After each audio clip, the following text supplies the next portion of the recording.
ancient art of stone is coming from an ancient way of working with the stone.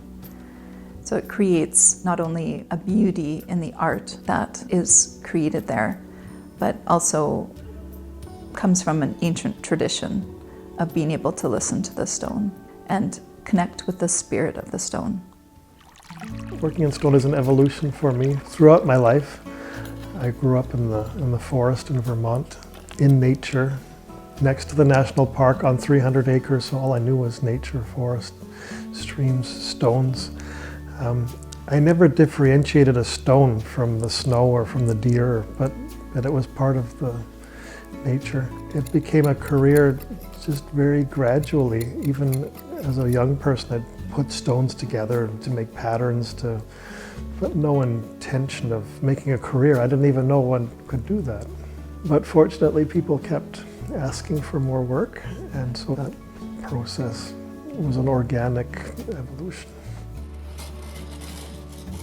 Growing up in the prairies and discovering arrowheads and hammerheads and things that were in the ground and part of the Cree people that lived in that land, and finding their kind of stone artifacts that they used for living, it started an intrigue with stone. What became interesting to me, and I don't know when this happened, maybe it's always been there, it's taking the stones and putting them together and realizing if I just settle down, don't think about it, just hold them and set them, they start causing a pattern.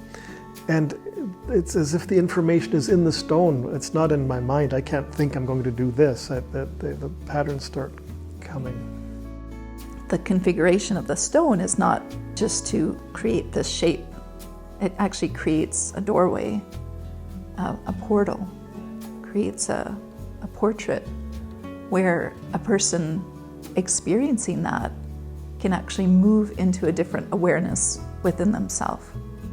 The creative process of working with Naomi is magic.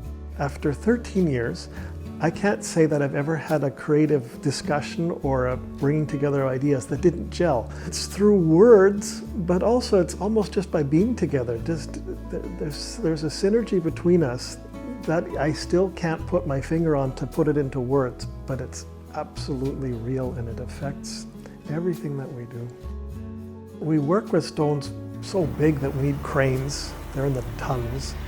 All the way down to that we'll work with tweezers to set stones and everything in between. And I find that that's unique in our work. And we design our pieces to be built in our studio, no matter how big, and shipped no matter where in the world. And we have the ability, the knowledge, the technology to lift it into sight and set it in place, usually in one day, no matter how big it is. Winning the International Pinnacle Achievement Award feels like an acknowledgement from my peers that I'm okay, I'm different, and I've brought a different point of view to the work, to the use of stone. And so that part of getting the award feels good. My world is driven by creating beauty and having this experience with Naomi to create these important pieces. We gather that information through the knowing of our clients, through that listening. That then moves through the artwork. And in those moments, the clients are before that artwork for the first time and experiencing it, where we see those tears, where we see this connection and this heartfelt opening, because it moves the spirit. It's very intentional through that building and through that combination and that complementing synthesis that both Andreas and I bring to each artwork.